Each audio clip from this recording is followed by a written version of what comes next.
Hi, I'm Jessie, and this is part of a series of interviews I'm doing with leading experts in the cybersecurity industry. Hi, Terry. Thank you so much for joining us today. I just want to ask you a couple of questions on hardware security and cybersecurity in general. So can you please tell me about yourself and your experience with cybersecurity? Yes, absolutely. Thank you so much, Jessie and Sepio, for having me. It was very kind of you to ask me to join. So in terms of my background, I think a lot of people think, if they're just new into the industry, they think that they've, all these people, they must have been hatched as cybersecurity experts, and they just always knew in the back of their head that that's what they were called to do. But I think some of us, a lot of us, maybe kind of stumbled into it and found that it's our niche, along the way. I didn't start off as a cyber person. I started off at with a U.S. government background. So I started off in the Inspector General world, which is kind of like an accountant, auditor type of role, but with criminal aspects to it as well. And so I started off at the Department of Defense Inspector General's office. It was very much looking at national security, but through supply chains and looking at physical types of things, logistics, contracts, security. And then it kind of eventually morphed into looking more at sort of the information systems aspect of things. When I left there, I went into the U.S. House of Representatives, where that quickly became, even though I started off as more of a financial type of person again, and physical security, looking at fire protection systems and very physical and stuff, but there was always sort of a security flavor to it, but it ended up being a little more physical. But eventually, as I discovered, Y2K, not to date myself, but with Y2K, it really just ignited this thing in me, even though it turned out to be sort of this big nothing, right? But it ignited in me this sort of curiosity that, wow, like coding could be the end of us all if we're not really paying attention to this, because somebody didn't pre-think that we need 4 digits for a year code. This could bring down entire infrastructures. And so that's really when I started becoming more interested in the information security aspects. And so I spent a number of years at the US Congress, and that a big part of my portfolio was cybersecurity, looking at nation state types of situations, looking at just general security provisions, heavily involved in NIST. When I left there, I ended up going to Deloitte as a partner, defense and national security space there as well, looking at IT controls and how do we make sure that things are in order. And now I'm at Citi, where I started at Citi, and I revamped their entire approach to auditing cybersecurity. And so that brings us to where we're at. Great, thank you. And what do you think is the greatest threat to cybersecurity? Well, and I hate to sound like this is, I think people, I think people are our greatest threat, as much as that sounds terrible, because we got to love our people, right? But a lot of times we get so fixated on all the whiz bang bells and whistles, and we need to make sure we have, this tool or that tool. And that's important. I think that you need to make sure that we're being smart about how we look at things and secure things. But at the end of the day, if you have people who don't understand the implications of their actions, it just takes one click, and all that great stuff that you have in place can go out the window if somebody clicks on something. And so what I would say is that we need to make sure that people all understand. It's almost like being in a battle. And I think that people need to understand that they're actually little soldiers in this sort of big proxy war that's going on behind the scenes, whether it's nation states or whether it's corporate espionage or whatever it might be, or whether it's just people just trying to make illicit money by stealing things. But the thing is that each one of us, whether we're an administrative assistant or we're a CEO or we're a security professional or somewhere in between, we need to make sure we understand that we have a role in this, and that we got to do our jobs. And how have you seen hardware security issues play out throughout your career? So it's funny with hardware security. A lot of times people are very, rightly focused on the software aspects of things. They want to make sure that they patch things or they don't patch things, and that becomes problematic. And that's always going to be problematic, right? But I think a lot of times hardware gets kind of sloughed to the side because people don't really understand the role that it plays in our overall security posture. And so before we kind of get into sort of the aspects of the hardware security from a cyber perspective, I liken it to my background. So if you think about a SCIF, so compartmentalized information facility. So it's basically like, for those who have never been in one, they're horrible. You have to leave all your electronics at the door before you go in. You can't even, I remember my Apple Watch was like this massive security issue. You can't have that. Nothing that's Bluetooth, nothing. And so when you go in there, it's complete. Everything in there is supposed to be safe. But one of the basic things of a SCIF that you don't think about, so that's the security part, right? The physical part going in. But some of the other things are they'll have special glazes on, if there are, most of the time you don't have windows, but if there is a window, you want to make sure that there's special glazing on the window, certain things that actually prevent from we have like fingerprints essentially from electromagnetic waves. And so what'll happen is if you have an adversary sitting outside of your SCIF or outside of a place, so say you're not using a SCIF, say you're sitting in some other building and you haven't coated the windows and you haven't thought about sort of the way that you're building a structure, your building becomes a massive antenna for people to be able to kind of figure out what you're transmitting and sending. They can use the emanations coming from your computer screens, physical assets you wouldn't even think of. It's just a computer screen, right? Wrong. I mean, there's lots of stuff that kind of gives you information. So what you'd want to do to make sure that you're secure is coat those windows, make sure that your building infrastructure, infrastructure is protected. So that way somebody can't use that against you to figure out what you're doing. So if you extrapolate that that's old school. The SCIF stuff's been around for ages, right? And so if you extrapolate that now to things like chips, let's get into like who manufactures chips. Mm-hmm. And chips are to the point, so computer chips are just a basic piece of hardware, and they're just everybody thinks they're just homogenous, and they're just sort of this commodity that we just kind of we slap them into computers. And at the end of the day, so if the adversary wants to bake something into those chips, they absolutely can. And so the thing is, from their perspective, it's a little, it's not as targeted because those chips are going to go into your toaster or your smart toaster just as much as it may go into an aircraft, some type of fighter craft, or could go into some other type of computer system that you're using, to conduct type of secret business. But the thing is, those chips are in there, and so if we're not careful about what types of controls we put on our hardware, we could be in a situation where something like electromagnetic waves can be used against us. So think about shared services even. So as we move into things like cloud-based operations, which are a great savings, because it's you can plus up and down, you can scale up and down what you need in terms of utilizations.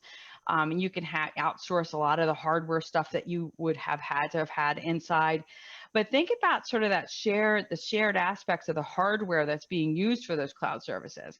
So if I'm a bad guy and we're both using the same CPU, and can I use those electromagnetic waves to be able to detect what you're doing on your side? Is there seepage? Can I see outside? So I know that had become sort of a theoretical sort of exercise, a few years ago at the Spectre, weakness that was being advertised.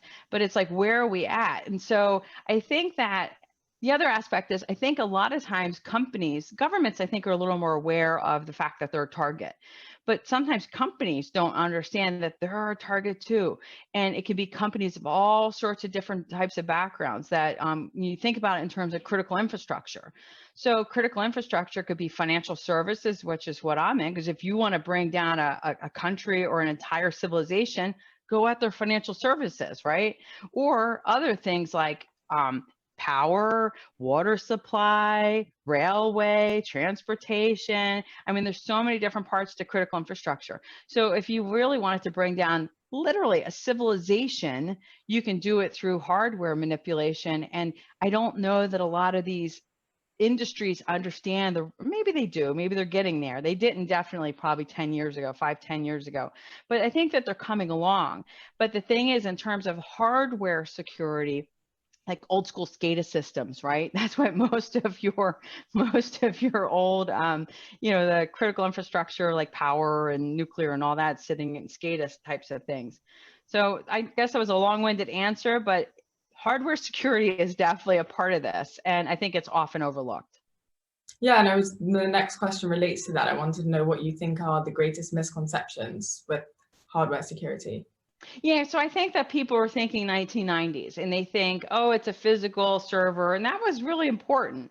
I can remember, working in, when I worked for Congress, I don't ever tell tales about people's security postures, but one of the challenges there is that it's open access buildings because they wanted to make sure that they had access, the public had access to the representatives. But the problem is you have all these humans, coming through, and as long as they didn't have a weapon or a gun, they could come into the building. And the thing is, if you have servers sitting around, somebody could go in, if somebody's off at a coffee break, they quick go in and manipulate your server, or, add something, whether they're going to add malware or maybe they're going to quick copy something. The physical access part of it, it was really an important thing. But as things became more virtualized, the physical part, yeah, it's still important, but it became less important from people's perceptions. And so I think that the unfortunate thing is people still have that sort of 90s mentality that, old school servers and access to that, where hardware is actually a lot broader than that. And it actually fits into the paradigm now where we have a lot of shared services that are sitting on hardware platforms that are outside of our control. So with the government buildings being so open to the public, how did the Capitol riots pose a risk to cybersecurity? So the reason why I would have no insight into that, I haven't worked there for 3.5 years. But what I would say is that there's certain aspects with government buildings. Government buildings are generally locked down, but there's legislatures where they want to have high touch with the people, so they're generally going to be open access because they want to make sure that they're available to their constituents. So it presents a problem, just like with anything else, where you want to balance out freedom with security. And so where do you err one side to the other? And with your experience in both private and public sector, how do they differ in their approach to cybersecurity? Well, I think that even within, it's going to be what is most valuable to you. So in terms of what are they fencing off? So what is the most important, what do they consider secrets? And so I think that in terms of their approach, I think that the government, and this is one area that I think the government probably is a little bit further along than there's not a lot of areas where I think that the government's further along. But I think in terms of cyber, they've been doing it for so much longer. So for example, when I worked for the U.S. government for 25 years. And so, and I had a clearance, security clearance the entire time. And so we've been doing things like FISMA, the Federal Information Security, I think, Management Act. So that's been around since like 2002, 2001. So we've been doing every single year looking at information security from an audit perspective every year for 20 years, right? Where I don't think that private industry was doing that.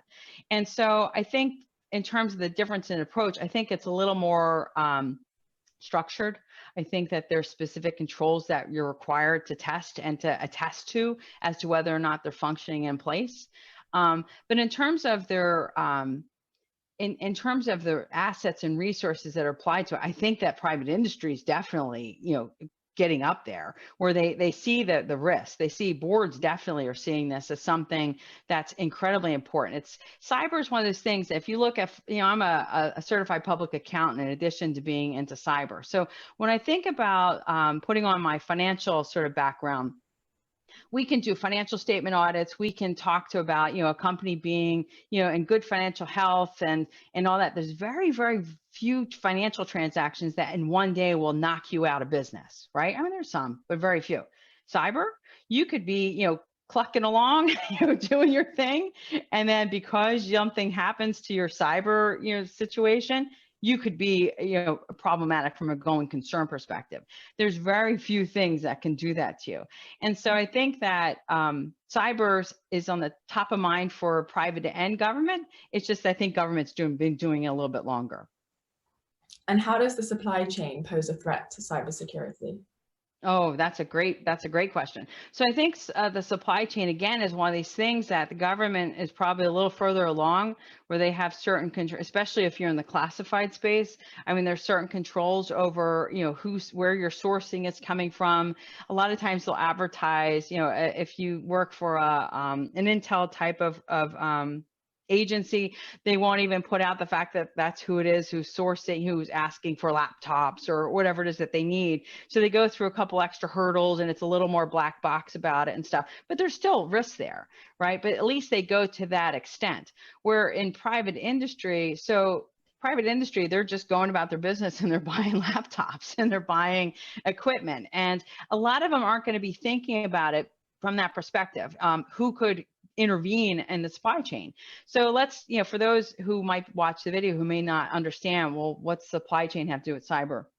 So if you back it up a little bit, so say you are the bad guy and you're the adversary and you have a target of company X. One of the best ways to do it is to get into, instead of trying to hack into their system, just walk in through the front door with their laptops or their equipment. And so what you do is you find out, okay, well, company X buys all their laptops or their servers or their whatever, their router, whatever it is, piece of hardware, they buy it from, Joe the server company. Well, they go to Joe the server company and they compromise that company. They get into their production lines, they embed whatever it is, whatever, code it is, whatever chip it is, they put it into the production line. And then unknowingly, company X goes and buys all those, laptops or servers or routers, and they willingly install it themselves. And they go and they install it, and voila, bad guy has access to your stuff. And do you believe that the available technology has made life easier for financial auditors? Well, I think it's made it different. So financial auditors, I think financial auditors, when I speak at a lot of CPA conferences with financial auditors, trying to get them to understand the implications of IT, a lot of them kind of, their initial reaction, some of them might be to put their hands up and say, I didn't sign up, I'm an accountant. I didn't sign up to be a cyber sleuth. But in the same token, I think that they're starting to understand their role, that the financial transactions, if somebody can get in and manipulate your data, then you can't rely on the financial, it's going to impact your financial statements. They have a stake in this. So in terms of cyber, I think that they're understanding that this has implications on them. They may not necessarily have the skills to be able to do deep dives, but they understand the importance that they need to bring those types of subject matter experts to the table. But in terms of IT in general, that's had a fantastically wonderful effect on financial auditors, because when I started my career off in the 90s, that seems like 1,000 years ago, when I started my career off in the 90s, it was very much, you would do samples, you would look at transactions based on a class of transactions, and it was a lot very manual. Whereas now you can look at the entire universe of transactions. You can absolutely look at how an entire everything is. So you have a lot more ability to do more. It's just a matter of, it's like you have to look at it, with power comes great responsibility, right? So there's like an upside and a downside. It's just making sure that we have cognizance of both. Great, thank you so much. And thank you for taking the time to sit with us and let me ask you a few questions and for providing such great insights. Thank you very much.